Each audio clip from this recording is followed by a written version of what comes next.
மேல் ஆணையாக, தமிழின் மேல் ஆணையாக, தாயகத்து மக்கள் மேல் ஆணையாக தீர்ப்பு கூறுங்கள், நல்ல தீர்ப்பு கூறுங்கள். கோபுரந்தேவின் சிலம்பை கோவலன் திருடினான் என்பது குற்றச்சாட்டு, அதற்காக மரண தண்டனை. அது ஆராயாமல் அளித்த தீர்ப்பு, அதற்கு மன்னன் பொறுப்பு. இது என் வழக்கு. வழக்குக்கு என்னம்மா ஆதாரம்? ஆதாரம் இதோ இந்த சிலம்பு. இதற்கு இணையான மற்றொரு சிலம்பை தான் என் மணவாளன் விற்க வந்தார். மா பாவிகள் அவரை கொஞ்சம் குவிந்து விட்டனர்.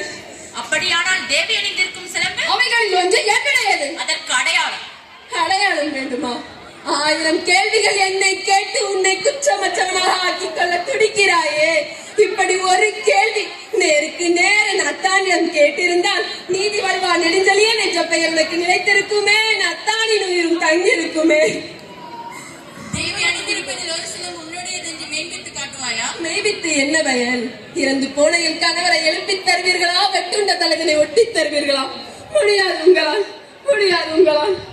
ஆனால் ஒன்று, இப்பொழுதுதான் துவங்கிய அத்தானின் தலை போல் உங்கள் தலைகளையும் தொங்க வைக்கிறேன். உங்கள் நீதி போனதா, நேர்மை போனதா, மானம் போனதா?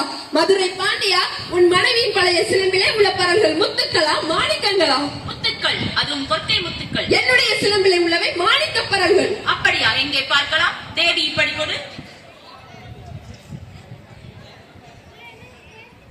இதோ பார்.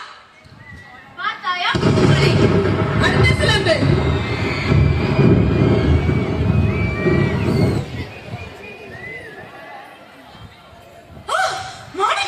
மாணிக்கங்கள் அல்ல, ரத்த துளிகள். தர்மத்தின் கண்ணீர் வடிக்கின்ற ரத்த துளிகள். பாண்டியா, உனக்கு இன்னும் சந்தேகம் இருந்தால் இதோ என்னுடைய மற்றொரு சிலம்பு.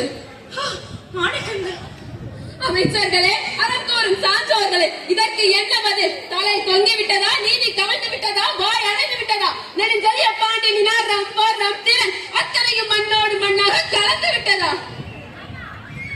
ஐயோ, ஏன் இந்த ஏக்கம்? தமிழகம் சிரிக்கிறது பாண்டியா, நீ தலை குனிந்து நிற்பதை பார்த்து. தமிழ்நாட்டு மறைநூல் திருக்குறள் கேள்வி பேசுகிறது பாண்டியா, உன் நீதி வளைந்த செய்தி கேட்டு.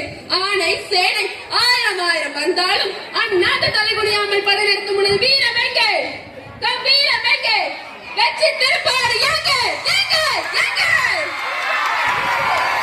மன்னா, மாசுபடரும் மாநில மிகவும் நீதி வழங்கிய உனக்கு செங்கோல் எதற்காக? தேவையில்லை. மாபாதகம் புரிந்த உனக்கு மணிமுடி எதற்காக? தேவையில்லை.